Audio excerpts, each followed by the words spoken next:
여러분, 요즘 바이오 업계가 심상치 않습니다. 아니, 솔직히 말하면 뜨겁다 못해 펄펄 끓고 있다고 해야 할까요?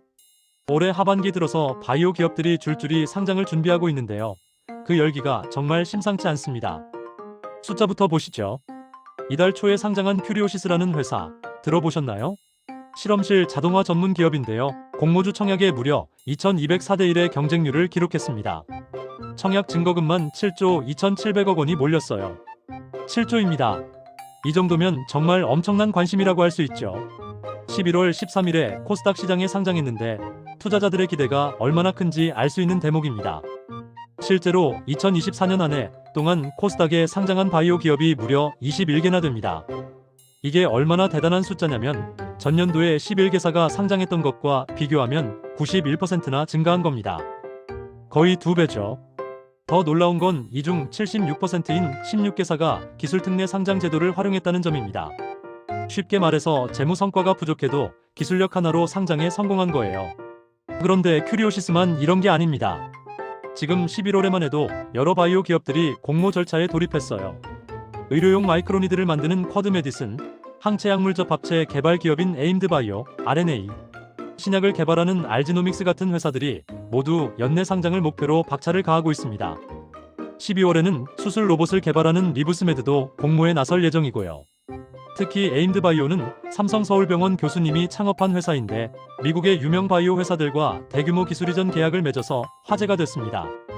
알지노믹스도 단국대 교수님이 세운 회사로 세계적인 제약회사인 일라이릴리에 기술을 이전하는 데 성공했어요.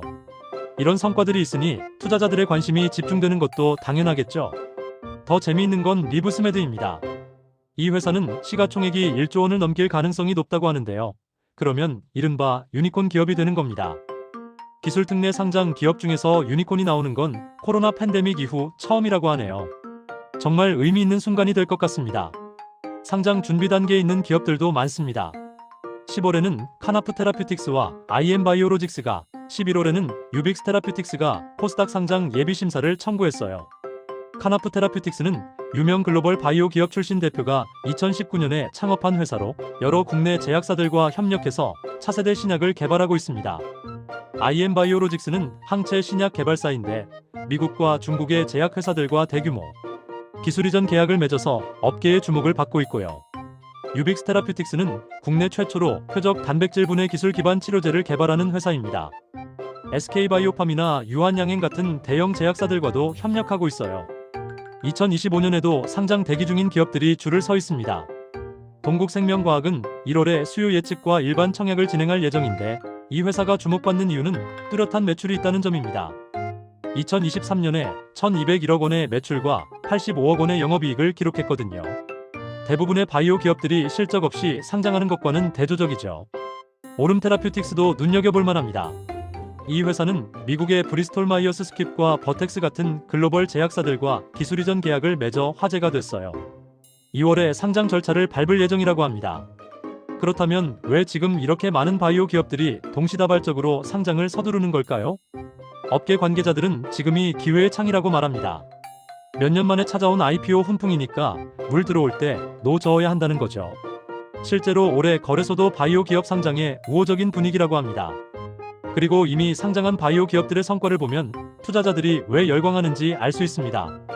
7월에 상장한 프로티나는 공모가가 14,000원이었는데 11월 6일 기준으로 64,100원까지 올랐어요. 무려 357.9% 상승한 겁니다. 거의 4배 반이 오른 거죠. 8월에 상장한 G2G 바이오는 206.7%, 5월에 상장한 인투셀은 234.7%나 올랐습니다. 물론 상장 직후에는 과열 양상이 있었고 보호예수 해제 같은 이슈들도 있었습니다. 하지만 그런 우여곡절에도 불구하고 주가가 이렇게 강세를 보이고 있다는 건 시장이 바이오 기업들의 미래의 가치를 높게 평가하고 있다는 증거입니다. 그러니 앞으로 상장할 기업들에 대한 기대감도 자연스럽게 높아질 수밖에 없죠. 여기에 한국거래소도 적극적으로 나서고 있습니다. 최근 오스트리아에서 열린 유럽 최대 바이오 전시회에 참가해서 약 150명의 글로벌 바이오 기업 임직원들을 대상으로 코스닥 시장을 홍보했습니다. 외국 바이오 기업들을 국내 시장으로 유치하려는 노력이죠. 이는 한국의 바이오 시장이 그만큼 성장했고 투자 매력도가 높아졌다는 방증입니다. 하지만 여기서 우리가 놓치지 말아야 할 게 있습니다. 시장이 뜨겁다고 해서 아무 회사나 다 상장에 성공하는 건 아니라는 점이에요. 실제로 코스닥 상장 문턱은 여전히 높습니다. 10월에 카인사이언스라는 회사가 상장 예비 심사를 스스로 철회했고요. 올해 들어서 스펙 합병까지 포함하면 총 9곳의 기업이 상장 심사를 철회하거나 통과하지 못했습니다.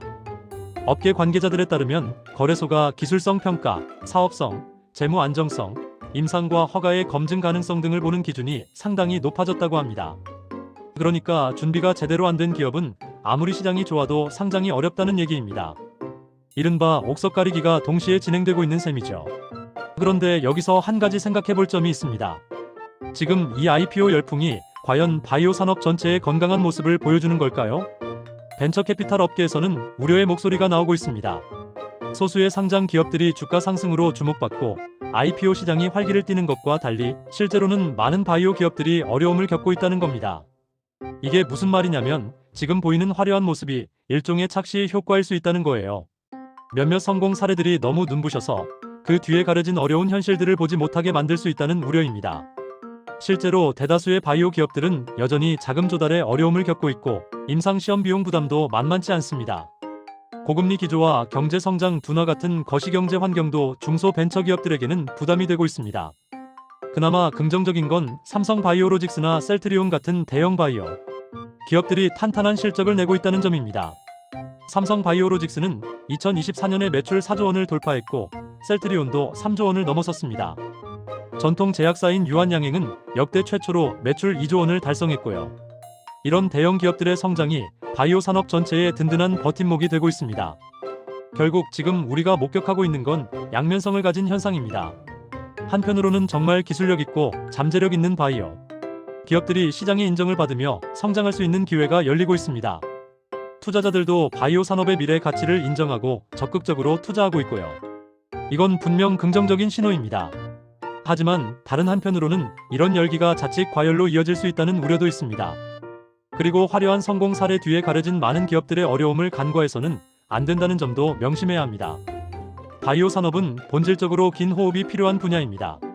신약 개발에는 10년 이상의 시간이 걸리고 성공 확률도 높지 않습니다. 그러니 지금 이 시점에서 우리에게 필요한 건 냉정한 시각입니다. 열기를 즐기되 과열되지 않도록 성공 사례에 박수를 보내되 그것이 전부가 아님을 인식하는 균형 잡힌 시각 말이죠.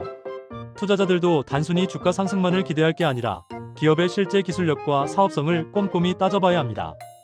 연말을 앞두고 바이오 업계의 IPO 행렬은 계속될 것으로 보입니다. 앞으로 몇 주 동안 더 많은 기업들이 상장할 예정이고 그때마다 시장의 반응을 확인할 수 있을 겁니다. 이 흐름이 일시적인 붐으로 끝날지 아니면 한국 바이오 산업의 진정한 도약을 알리는 신호탄이 될지는 시간이 말해줄 것입니다. 우리는 지켜보면서 배우고 현명하게 판단해야 할 때입니다.